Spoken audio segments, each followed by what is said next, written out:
신약성경 73페이지 전후로 있습니다. 마가복음 11장 1절에서 11절까지의 말씀을 저와 여러분이 한 절씩 번갈아 가면서 교독하겠습니다. 그들이 예루살렘 가까이 와서 감람산 벳바게와 베다니에 이르렀을 때에 예수께서 제자 중 둘을 보내시며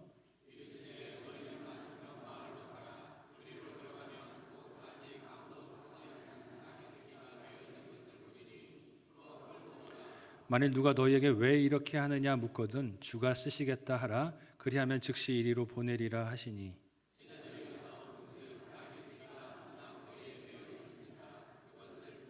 거기 서 있는 사람 중 어떤 이들이 이르되 나귀 새끼를 풀어 무엇 하려느냐 하매 나귀 새끼를 예수께로 끌고 와서 자기들의 겉옷을 그 위에 얹어 놓음에 예수께서 타시니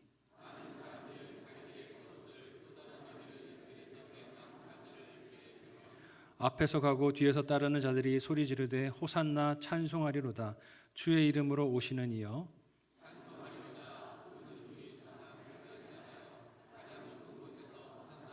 다 같이 읽습니다. 예수께서 예루살렘에 이르러 성전에 들어가사 모든 것을 둘러보시고 때가 이미 저물매 12제자를 데리시고 베다니에 나가시니라. 아멘. 함께 읽은 오늘 본문의 말씀을 가지고 참된 왕의 입성이라는 제목으로 말씀 나누도록 하겠습니다.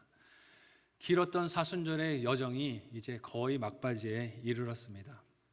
오늘은 사순절의 6번째 주일이자 고난주간이 시작되는 종료주일이기도 합니다. 저와 여러분들을 위해 예루살렘에 입성하신 예수님의 그 큰 사랑을 더 깊이 경험하는 은혜로운 한 주가 되시기를 예수님의 이름으로 소원하고 축복합니다. 그렇기 위해서 이번 한 주 무엇에 힘을 써야 될까요? 기도에 힘을 써야 되겠죠. 옆 사람하고 이렇게 인사하겠습니다. 특세 열심히 나옵시다. 다 들었습니다. 제가 여기 있는 인원 다 나오실 거라고 믿습니다. 특세 열심히 나오셔서 또 기도하시면 좋겠어요. 이스라엘 백성들에게 6월절은 한국으로 치면 8.15 광복절과 같은 날이 아닐까 생각합니다. 애굽에서 무려 430년을 종으로 살았던 슬픔의 역사를 마감하는 날입니다. 하나님께서 그 땅을 치신 10가지의 재앙으로 완전한 애굽의 항복을 받아낸 날이기도 합니다. 자유를 얻은 역사를 기억하고 기뻐하며 감사하는 명절이기도 하죠.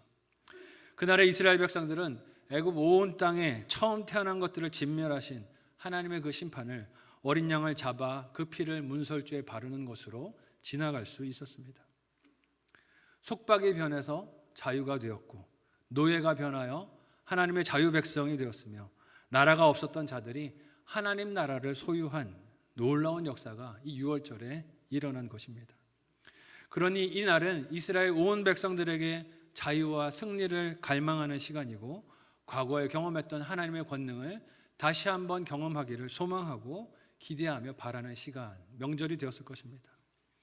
이와 같은 기대와 소망이 넘치는 때에 예수님께서 오늘 본문에 보니 예루살렘 가까이에 이르렀습니다. 당시 시대 상황은 더욱 유대인들이 6월절 원년에 있었던 하나님의 놀라운 역사를 기대하고 소망하는 때였습니다. 왜냐하면 이민족인 로마 제국이 이스라엘 백성들을 압제하고 힘들게 하고 있었기 때문에 그렇습니다. 비록 로마가 유대인들의 종교와 문화는 그들이 원하는 대로 유지할 수 있도록 허용하고 있었지만 세금을 과도하게 거두고 있었고 또 로마의 법에 복종을 요구했기 때문에 유대인들은 불만과 불평이 많았습니다. 반발심이 있었어요. 누가 좋은 리더가 일어나서 이 로마로부터 우리를 자유하게 할 것인가 기대하는 마음이 있었죠. 그래서 과거 다윗 왕처럼 강력한 힘과 무력과 정치력을 가진 왕이 일어나서 로마를 몰아내고 자유를 그들에게 주기를 갈망하고 소원했습니다. 이런 시대적 상황에 놀라운 이적을 행하시는 예수님의 소식이 사람들에게 들려왔습니다. 어떤 이적들을 예수님이 행하셨습니까? 광야에서 보리떡 5개와 물고기 2마리로 수많은 사람들을 먹이셨어요. 왕이 되기 딱 좋은 자질 아닙니까? 가난한 사람들의 배를 불려줄 수 있는 구원자가 될 것이라고 기대할 것입니다. 병자들을 고치십니다. 오랫동안 병들어서 낫지 못하던 병자들을 고치시는 이 예수님을 보면서 야, 이분이 왕이 되면 이 나라에 병든 사람은 없겠구나 기대하는 마음이 있겠죠. 귀신을 쫓으시는 소문이 들릴 때, 와, 예수님이 왕이 되시면 이제는 귀신이 득세하고 우리를 두렵게 할 일이 없겠구나 하는 기대하는 마음이 그들에게 있었을 것입니다. 많은 이적들로 나라를 가난해서 정치적인 굴욕에서 건져주시기를 원했을 것입니다. 자신들의 소원과 야망이 이루어질 나라, 그 나라를 세울 지도자를 원하고 바라는 것입니다. 그러나 그런 소원과 야망은 그들이 진정 필요로 하는 것이 아니었어요. 사람들이 짓눌려 있는 것의 실체는 로마라기보다 사실 죄와 사망이고 어둠의 권세이고, 예수님은 그것들로부터 그들을 구원하시기 위하여 오고 계신 것을 그들은 알았어야 했습니다. 하지만 몰랐다는 것이죠. 구원하시려고 예수님이 예루살렘에 가까이 오시지만 사람들이 원하는 구원은 그런 종류가 아니었습니다. 마치 직전 구절에 등장한 바디메어와 같이 앞을 볼 수 없는 영적 맹인 상태가 당시 유대인들의 상태였던 것입니다. 이런 그들의 눈을 열어 참된 왕이 누구신지 보게 하시려고 예수님이 지금 오고 계십니다.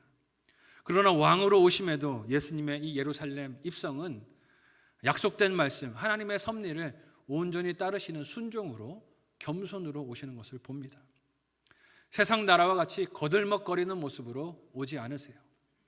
위세를 떨치는 모습으로 오시는 것이 아니라 겸손의 방법으로 예루살렘에 오고 계십니다. 이렇게 순종과 겸손으로 나에게 오신 예수 그리스도의 사랑과 은혜가 고난주간을 맞이하는 저와 여러분에게 경험되어지고 깨달아지고, 또한 이 고난주간 특별히 부활절을 앞두고 전도축제를 하고 있는데 예수님을 알지 못하는 영혼들에게 이 사랑과 은혜가 전해질 수 있기를 예수님의 이름으로 소원하고 축복합니다. 첫 번째로 참된 왕이신 예수님은 말씀을 이루시면서 저와 여러분에게 다가오셨습니다. 우리는 왕이라는 말을 들으면 그가 가진 권력으로 자기 마음대로 내키는 대로 모든 것을 할 수 있는 힘이 있을 것이라고 기대할 때가 많습니다. 그 권력을 가지고 그러니 내가 원하는 것을 법과 상관없이 내 원하는 대로 다 이루어지기를 기대하고, 그런 왕이 좋은 왕이다라고 바라볼 때가 많이 있어요. 이제 선거철이 벌써 선거철이 됐죠. 선거일이 곧 다가옵니다. 특정 후보들에게 사람들이 열광하는 이유가 무엇입니까? 나의 욕심과 맞기 때문이에요. 자녀 교육이 제일 힘들고 어려운 분들은 자녀 교육을 약속하고 공약하는 후보들에게 저 사람을 찍으면 내 욕심이 풀릴까 하는 마음에서 기대를 하죠. 경제적인 문제가 제일 시급한 사람들은 그런 후보들의 공약을 보면서 내 입맛에 맞는 리더가 세워지기를, 내 필요를 충족해 주기를 그렇게 원하고 그렇게 투표를 합니다. 그러나 매 선거 때마다 우리가 느끼는 것은 무엇입니까? 아니더라는 것이죠. 약속은 그렇게 했는데 되고 나면 그 약속이 실행되지 못할 때가 너무 많지 않습니까? 세상에 그런 리더는 없다는 것이죠. 내 입맛에 맞는 그런 리더는 존재할 수가 없기 때문입니다. 예수님은 사람들이 생각하는 그런 왕 혹은 리더가 되시라고 예루살렘에 입성하시는 것이 아닙니다. 그렇다면 누구의 뜻에 맞는 왕이 되시려고 입성하고 계십니까? 사람들의 입맛이 아니라 여호와 하나님의 뜻에 맞는 참된 왕이 되시기 위하여 입성하시는 줄로 믿으시기를 바랍니다. 그래야만 우리를 위한 진정한 일을 하실 수 있기 때문에 그래요. 그래서 예수님은 왕으로 예루살렘에 입성하시지만 그 과정을 철저하게 하나님의 말씀을 이루시면서 자신의 참된 왕의 정체성을 드러내 보이십니다. 말씀에 대한 주님의 순종이 오늘 본문에서 어떻게 증거되고 있습니까? 함께 오늘 본문 1절에서 3절까지의 본문 내용을 한 목소리로 읽어보도록 하겠습니다. 같이 읽습니다. 시작. 그들이 예루살렘 가까이 와서 감람산 벳바게와 베다니에 이르렀을 때 예수께서 제자 중 둘을 보내시며 이르시되 너희는 맞은편 마을로 가라. 그리로 들어가면 곧 아직 아무도 타보지 못하는 나귀 새끼가 매어 있는 것을 보리니 풀어 끌고 오라. 만일 누가 너희에게 왜 이렇게 하느냐 묻거든 주가 쓰시겠다 하라. 그리하면 즉시 이리로 보내리라 하시니. 아멘. 유월절에 유대인들이 예루살렘을 찾아가는 것은 목적이 관광이 아닙니다. 구경하려고 가는 것이 아니에요. 정기적인 성지순례의 여정입니다. 다른 성지순례도 마찬가지겠지만 보통 이 성지순례라는 것은 예배하기 위해서 가는 것입니다. 하나님을 높여드리고 경배하고 하나님의 뜻대로 그 명절을 지키기 위해서 올라가는 것이죠. 그래서 순례의 여정을 할 때는 사람들이 보통 짐승을 타지 않고 도보로 이동을 합니다. 걸어서 가요. 왜냐하면 걸어서 가는 과정 자체도 하나님을 섬기며 예배하는 중요한 헌신으로 여겼기 때문입니다. 그런데 예수님은 예루살렘에 유월절을 맞이하여 가까이 이르르셨을 때 제자들을 보내시면서 그 맞은편 마을에서 아무도 탄 적이 없는 나귀 새끼를 끌어서 가지고 오라고 명령하십니다. 왜 그러셨을까요? 걷기 싫어서 그러셨을까요? 피곤하셔서 좀 앉아가자 그런 마음으로 나귀 새끼를 가지고 오라고 하시는 것일까요? 이는 선지자를 통해서 예언하신 하나님의 약속을, 말씀을 이루시는 순종입니다. 선지자 스가랴는 이스라엘을 구원하실 메시아의 입성을 이렇게 선포했습니다. 스가랴서 9장 9절의 말씀을 우리 같이 한 목소리로 읽어보겠습니다. 같이 읽습니다. 시작. 시온에 따라 크게 기뻐할지어다. 예루살렘에 따라 즐거이 부를지어다. 보라, 내 왕이 내게 임하시나니 그는 공의로우시며 구원을 베푸시며 겸손하여서 나귀를 타시나니 나귀의 작은 것 곧 나귀 새끼니라. 아멘. 하나님은 예수님이 오시기 훨씬 전에 스가랴를 통해서 예루살렘에 오실 왕이 어떤 특징을 갖고 있는가 말씀하셨습니다. 그 특징이 무엇입니까? 그는 공의로우시고 구원을 베푸시며 겸손하시다라고 하세요.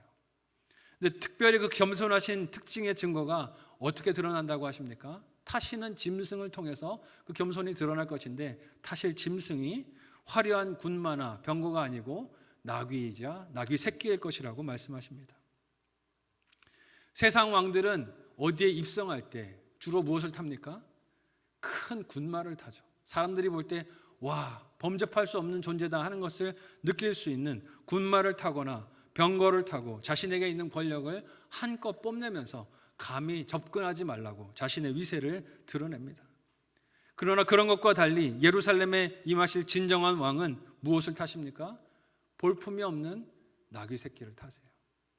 누구나 나에게 올 수 있다. 누구나 나를 믿기만 하면 구원을 얻을 수 있다라는 것을 보이시기 위하여 나귀 새끼를 타십니다. 그러므로 그의 겸손하심을 드러낼 것이라 약속하신 하나님의 말씀을 예수님이 이루세요.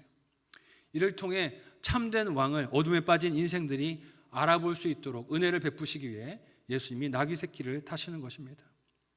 예수님은 그가 오신 목적이 하나님의 뜻을 드러내는 것이고, 그 뜻의 핵심이 참된 왕을 이스라엘 백성들이 알아보게 하시는 것에 목적이 있었기에 하나님의 약속을 이루는 순종을 지금 하고 계신 것입니다. 이 말씀을 이루시기 위해 예수님은 제자들을 맞은편 마을로 보내십니다. 그리고 거기서 그들이 만날 아무도 타보지 않은 나귀 새끼와 그것을 끌고 올 때 그들이 해야 할 말들을 일러주세요. 말씀의 약속을 지금 예수님이 이루고 계신 것을 제자들로 피부로 다 경험하도록 교육하고 양육하시는 것을 알 수 있습니다. 혼자만 말씀을 이루시는 게 아니라 양육하는 제자들에게 이 말씀을 성취하고 계신 것을 느끼도록 돌보시고 계신 것이에요. 이는 하나님의 약속된 말씀을 성취하는 일이지만 또한 세상 모든 만물을 하나님이 다스리시고 주관하신다 하는 것을 보여주시는 일이기도 합니다. 사명에 순종하여 가는 길을 하나님께서 돌보시고 필요한 것들을 채우시고 필요한 것들을 공급하신다 하는 것을 함께 제자들로 알도록 가르치시는 것입니다. 이 가르침이 제자들에게 필요한 이유는 앞으로 그들이 걸어가야 할 사명의 길도 이런 하나님의 돌보심이 함께 하실 것을 믿도록 하시기 위해서 이렇게 훈련하시는 거예요. 하지만 이 일을 하도록 지목을 받은 두 제자의 마음은 어땠을까요? 만일 제 마음 같았으면 너무 떨렸을 것 같아요. 제가요? 거기 가서 아무도 타보지 않은 그 나귀 새끼를 제가 주가 쓰시겠다 하고 끌고 오라고요? 무슨 욕을 먹을지 모르는데요. 두려운 마음이 들지 않았을까요? 무슨 상황을 만나게 될지 예측할 수 없었기 때문에 떨리고 두려웠을 것입니다. 그러나 예수님께서 나귀 타실 것은 스가랴 훨씬 이전에도 하나님께서 야곱이 자기의 아들들에게 유언을 남길 때 이미 예언하여 약속하신 말씀이기도 합니다. 창세기 49장 10절에서 11절까지의 내용을 한 목소리로 읽어보도록 하겠습니다. 같이 읽습니다. 시작. 규가 유다를 떠나지 아니하며 통치자의 지팡이가 그 발 사이에서 떠나지 아니하기를 실로가 오시기까지 이르리니 그에게 모든 백성이 복종하리로다. 그의 나귀를 포도나무에 매며 그의 암나귀 새끼를 아름다운 포도나무에 맬 것이며 또 그 옷을 포도주에 빨며 그의 복장을 포도즙에 빨리로다. 아멘. 훨씬 이전의 이야기. 야곱이 그의 아들들에게 하나님이 주시는 뜻을 따라 유언을 남기고 복을 빌던 그때의 이야기가 지금 성취되고 있는 것을 오늘 말씀이 우리에게 보여줍니다. 하지만 아직 예수님의 제자들은 성령 강림의 경험을 하지 못했기 때문에 예수님을 올바로 깨닫고 있지는 못했습니다. 그래서 그들이 받은 명령이 예수님께서 하나님께서 주신 말씀을 이루고 계신 과정인 것을 알지 못했어요. 그러나 다 깨닫지 못해도 주어진 말씀에 순종하여 따르면 이후에는 그 의미를 깨닫게 되는 날이 오는 줄로 믿으시기를 바랍니다. 당장은 몰라도 순종하면 하나님께서 깨닫게 하시는 날을, 은혜를 그 순종하는 자들에게 주세요. 마치 제자들이 예수님이 발을 씻기신 그 사랑을, 성찬식의 의미를, 십자가의 죽음을 그 당시에는 몰랐지만 성령 하나님께서 강림하셨을 때 이 말씀이 그 뜻이었구나, 구약의 이 예언이 이 예수님을 지칭하여 나타낸 것이구나 하는 것을 영적 눈이 열려서 알게 되었듯이, 그래서 성도들에게 그 말씀을 가르쳤듯이 먼저는 순종하여 실행하는 것이 하나님의 구원 역사에 참여하는 놀라운 영광이 되는 것입니다. 예수님은 먼저 아시고 말씀을 따르는 순종을 하셨고 제자들은 미처 모르고 따랐지만 그 모든 순종이 하나님의 의를 이루게 하셨어요. 그러니 저와 여러분도 먼저 순종할 수 있는 하나님의 자녀들이 되시기를 예수님의 이름으로 간절히 소원하고 축복합니다. 사람의 생각이나 계산, 상식으로는 예수님의 이 명령에 누가 그렇게 순종할 수 있겠습니까? 또 누가 자기의 재산을 그렇게 순순히 내어줄 것이라고 기대할 수 있겠습니까? 그러나 인간의 상식과 이해를 넘어서 보내신 말씀을 따라 길을 나서고 제자들이 순종했을 때 오늘 말씀을 보면 그 말씀이 이루어진 놀라운 영광을 보게 되었다 기록하고 있습니다. 함께 4절에서 6절까지의 말씀을 한 목소리로 읽어보도록 하겠습니다. 같이 읽습니다. 시작. 제자들이 가서 본즉 나귀 새끼가 문 앞 거리에 매어 있는지라 그것을 푸니 거기 서 있는 사람 중 어떤 이들이 이르되 나귀 새끼를 풀어 무엇하려느냐 하매 제자들이 예수께서 이르신 대로 말하매 이에 허락하는지라. 아멘. 예수께서 이르신 대로 하매 어떻게 됩니까? 말씀대로 허락되는 역사를 경험합니다. 예수님은 제자들이 말씀대로 맞은편 마을로 갔을 때 어떤 사람들을 만나게 될 것인지 미리 얘기해 주지 않으셨어요. 그것이 주인이 될 수도 있고 아니면 마을의 주민들이 될 수도 있겠지만 예수님은 미리 말씀해 주지 않으셨어요. 단지 제자들이 말씀에 순종할 때 그 이유를 사람들이 물을 것이라 하셨는데 그때 주가 쓰시겠다 하면 정말로 말씀대로 풀어줄 것이다 라고 그렇게 이야기하셨습니다. 그리고 제자들이 예수님께서 하신 말씀대로 그렇게 말할 때 정말 어떻게 됩니까? 나귀를 풀어서 쓰게 내어주는 놀라운 역사를 경험합니다. 여러분, 순종을 하니 하나님의 구원 역사를 경험한 줄로 믿습니다. 남의 순종은 이렇게 잘 보이는데 우리 순종은 어떻습니까? 잘 안 보여요. 그래서 순종하기보다 무엇을 말합니까? 자꾸 이유를 설명해 달라고 합니다. 왜 내가 순종해야 되는지 설득시켜 달라고 합니다. 그러나 믿음으로 순종하는 것은 이해되고 하는 것이 아니라 이해되지 않아도 하는 것인 줄 믿으시기를 바라요. 이를 직접 경험한 제자들의 심정이 어땠을까요? 예수님이 누구신지를 더 깊이 깨닫고 알지 않았을까요? 비록 예수님께서 가실 길이 고난과 십자가의 길, 죽임을 당하는 길이라고 말씀을 하셨지만 그 모든 말씀과 가르침이 수동적으로 당하기만 하시는 것이 아니라 능동적으로 말씀을 이루어가는 과정인 것을 이런 순종을 통하여 제자들은 간접적으로 느끼고 깨달았을 것입니다. 이렇게 말씀을 이루시는 참된 왕이신 예수님께서 우리의 구원도 말씀대로 이루어 주실 줄 믿으시기를 바랍니다. 함께 한번 생각하고 적용해 보시기를 바랍니다. 첫 번째 묵상 적용 질문을 드립니다. 첫 번째 질문은요, 주어진 역할과 사명에 순종하십니까? 주어진 역할과 사명에 이 말을 붙이고 싶어요. 먼저 순종하십니까? 이해와 설명을 먼저 요구하지 않습니까? 이해와 설명을 먼저 요구하지 않습니까? 두 번째 질문은요, 말씀을 이루신 예수님을 믿습니까?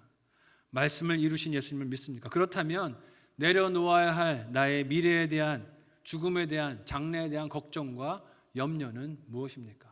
한번 생각하시고 가정과 목장에서 나눠보시면 좋겠습니다. 마지막 두 번째로 참된 왕이신 예수님은 겸손한 발걸음으로 우리에게 그렇게 찾아오십니다.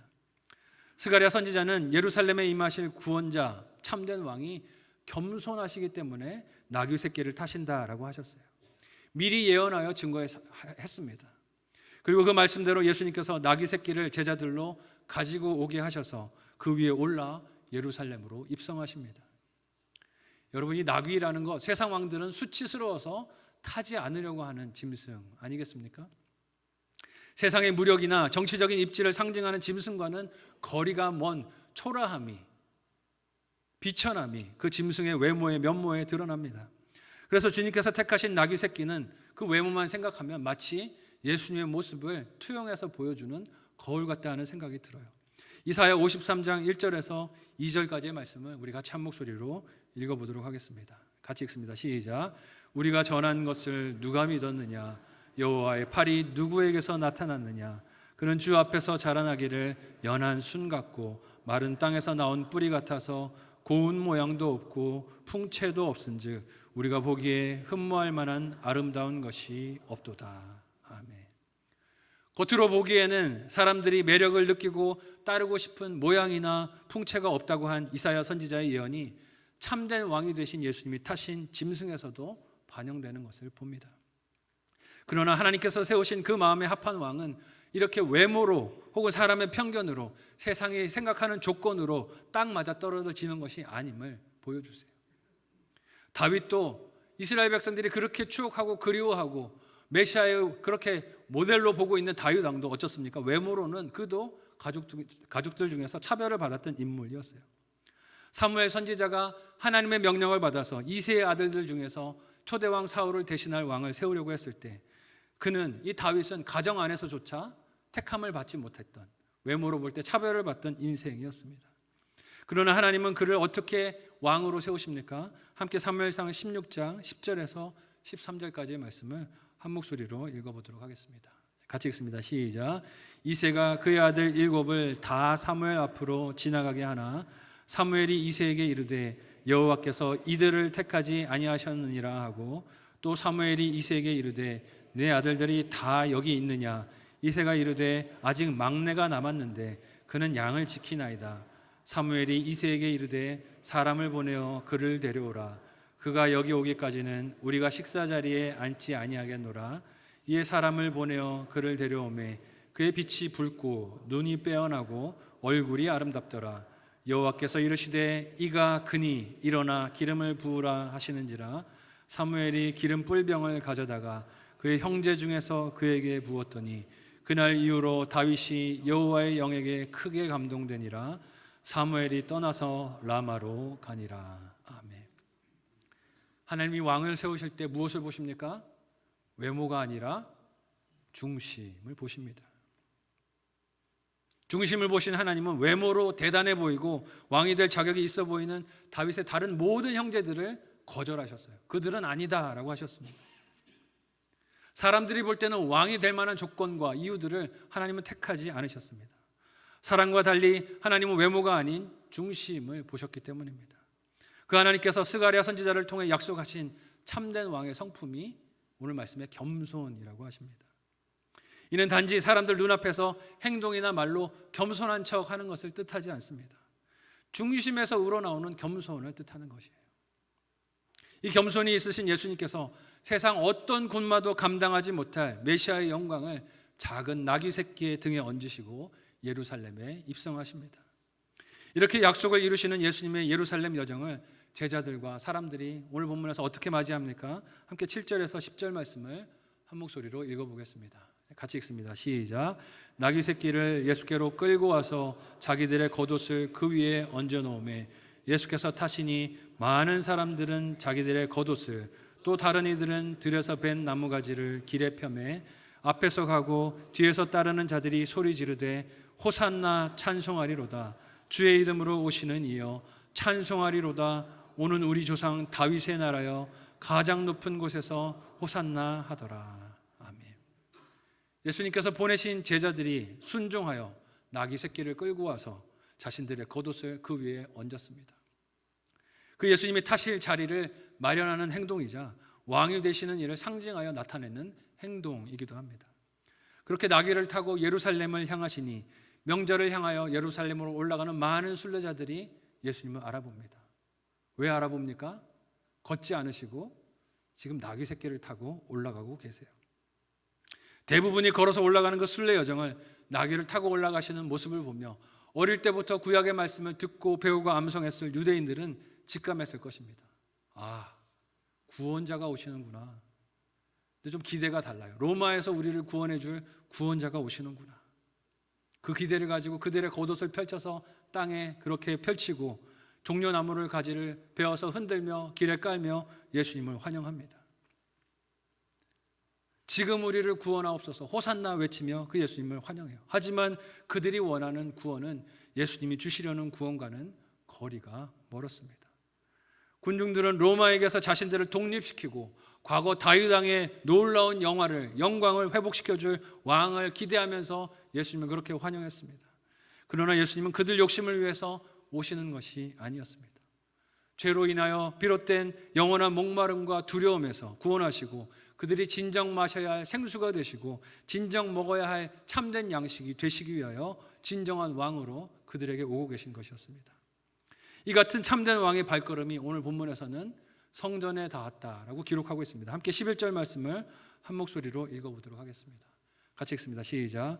예수께서 예루살렘에 이르러 성전에 들어가사 모든 것을 둘러보시고 때가 이미 저물매 12제자를 데리시고 베다니에 나가시니라. 아멘. 군중들의 환영을 받으시며 예루살렘에 입성하신 예수님은 성전에 들어가셔서 모든 것을 둘러보십니다. 근데 여러분, 이때 나타나는 아이러니가 무엇입니까? 예루살렘에 입성하실 때는 환영하고 열광하고 찬양을 보냈던 군중과 달리 예루살렘 성전에서는 환영하는 사람이 있습니까? 없습니까? 없습니다. 아무도 예수님을 성전에서 환영하지 않습니다. 예루살렘을 향하던 군중들은 예수님의 메시아 되심을 환영하고 기뻐했지만 정작 그 성에 살고 있었던 사람들, 거주민들, 특별히 그들 중에서 종교 지도자들, 권세자들, 그들은 갈릴리 출신의 메시아를 인정하지도 환영하지도 않습니다. 진정한 왕이자 제사장이 되신 예수님, 영원한 대제사장이 되시는 예수님께서 지금 성전의 주인으로 들어오셨지만 시종이자 청지기인 제사장들과 서기관들과 바리새인들은 그 주인을 맞이하지 않습니다. 환영하지 않아요. 그리고 예수님은 성전을 둘러보시고 다시 제자들과 함께 베다니로 나가십니다. 여러분, 예수님의 이 여정이 이해가 되십니까?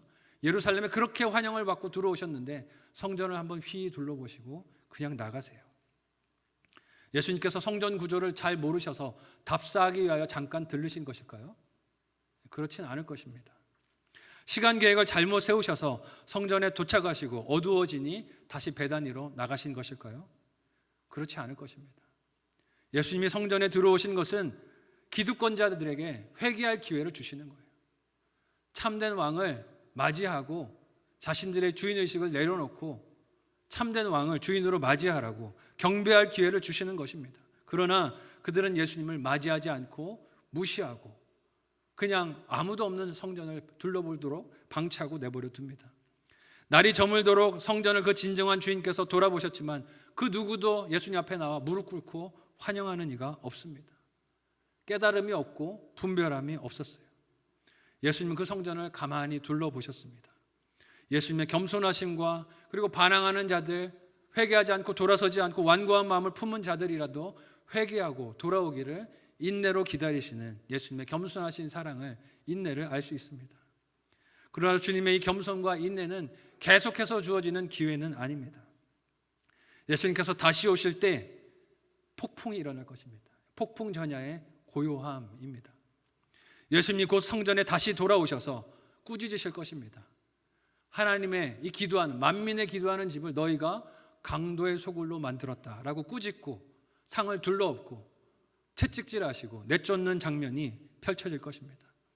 그때까지 예수님은 겸손하신 메시아로, 참된 왕으로 자신에게 맡겨진 양들을 돌보시고 먹이시고 그들이 앞으로 감당해야 할 삶과 사명을 위해 양육하는 시간을 겸손한 마음으로 감당하고 계십니다.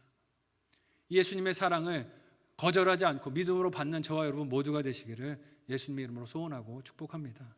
한번 마지막으로 생각하고 적용해 보시기를 바랍니다. 첫 번째 묵상 적용 질문은요, 겸손하신 예수님을 왕으로 영접하십니까?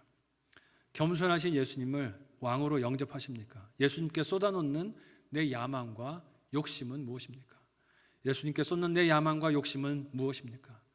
예수님을 무시하지 않습니까? 예수님을 무시하지 않습니까? 회개하고 돌이켜야 할 나의 고집은, 완악한 마음은 무엇입니까? 생각하시고 적용해 보시면 좋겠습니다.